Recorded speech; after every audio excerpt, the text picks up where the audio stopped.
All right, Jeremiah chapter 1.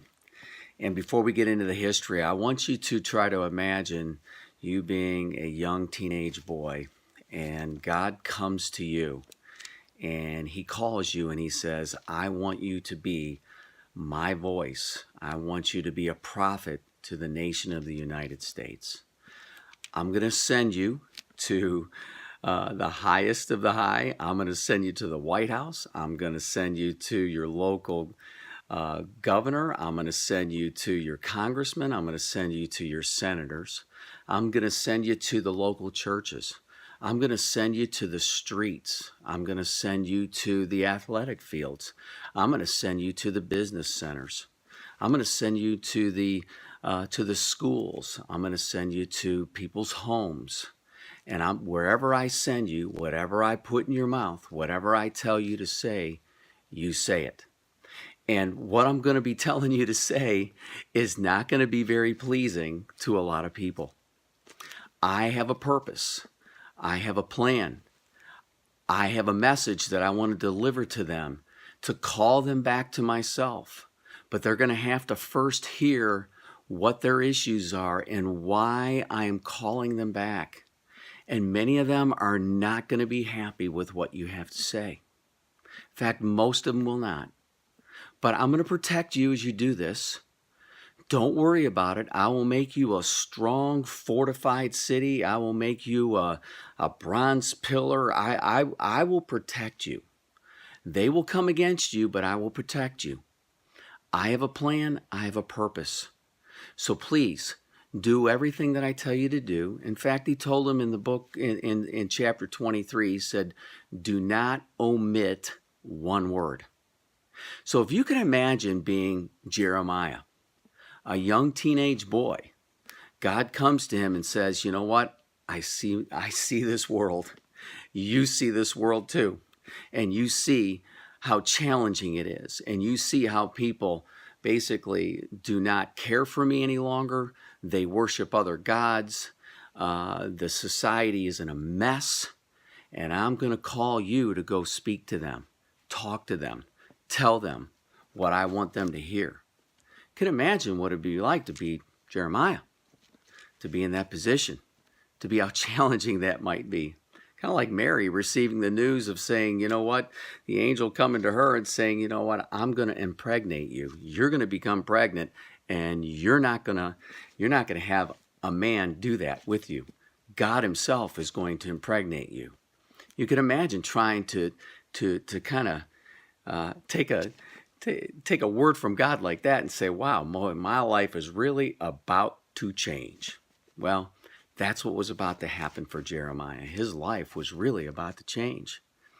And God was going to use him to declare his message to his people. And the times there are very similar to the times right now. But I just want to back up a little bit before Jeremiah, because it's important to know the history. He basically became a prophet in 627 BC and was a prophet for about 40 years. But previous to his time, there was a king named Manasseh that was probably about 700 to 650 or so. So we'll just kind of give you some ballpark numbers there. And for about 50 years, Manasseh reigned, and Manasseh was a wicked king. He did repent toward the end, but for the majority of his time, he led the people worse than anybody.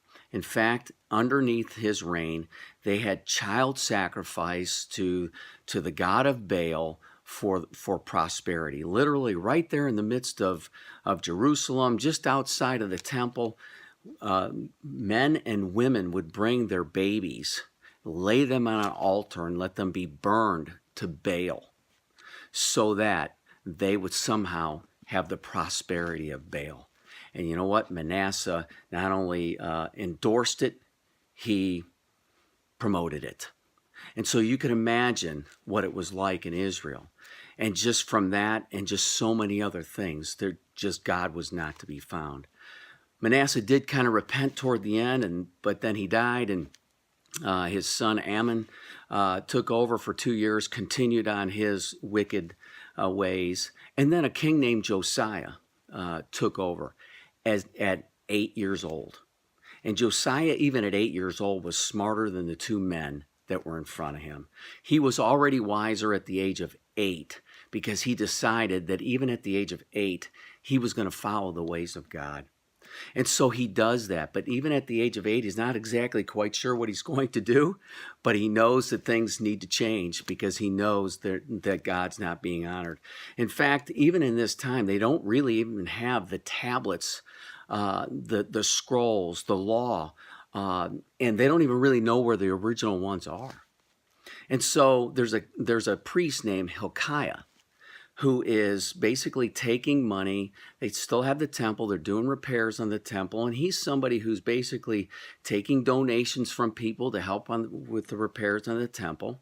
And as he's working in the temple, he discovers the scrolls. He discovers these scrolls. And when he begins to read them, he realizes, oh my, man, we have been missing it horribly as a nation. So he gives it to the man who's above him, who gives it then to King Josiah. Now, this is the 18th year of Josiah's reign. And so Josiah is probably 26 years old at this time. And he gets to read the law for the first time. And when he reads it, it says that he tears his clothes. He puts on sackcloth and ashes. And he realizes that he and the nation have to repent. They have to change their ways. And so in 640, he begins to put in place a lot of major reforms in the nation of Israel. And people are buying in. He's the king. They're going along with these reforms. So a lot of reforms are actually taking place. So it'd be like today where you're thinking, man, a lot of things have to change. We need to reform this. So things start to happen and reforms start to change. And we think, okay, everything's good because reforms have happened. But what God does is he raises up Jeremiah in 627 in the midst of all these reforms. And he begins to tell the people, hey, outward pretense doesn't please me. These are just outward laws because really your hearts are still idol worshiping. You're still desiring, and still some of you are still taking your babies to the altar of Baal. You're still mistreating people. The religion, the reforms really haven't changed your hearts. You still don't truly worship me. And see, people thought because they did some outward things, they went to, maybe now they went back to the temple and they did some better things, or they thought, okay, we're good. And God said, no, Your hearts aren't circumcised. There's some outward things that have changed, but inwardly nothing has changed. In fact, the way that you treat one another, nothing has changed. There's still plenty of injustice. There's still social injustice. There's still a lot of greed and just everything that's going on. Everything that we would see today, you could turn on your TV and you would see it back then and say, you know what? Just because we have a few more people going to church, nothing really has changed. And God says, Jeremiah, I want you to go to them and tell them things are about to change. So that's the background, the history of leading up to Jeremiah then being called to be a prophet and to talk and to declare to the people, and he will now for the next 40 years be God's mouthpiece to this nation. And sadly, they don't listen. The majority, 99% of them, do not listen. There are some who do hear, but it's very few. And so what we're going to see is God's activity in the life of Israel with this King Josiah. And then during the time of Jeremiah, there's 5 kings that basically it ends with the last king in 586, basically. And there were no more kings in Israel after that. So we're going to take a look at that. We're going to look specifically at Jeremiah's call on the next video. But this video was to give you a history and a background and understand kind of the times and just get a feel for what it would be like to be Jeremiah. Okay? Look forward to seeing you next time.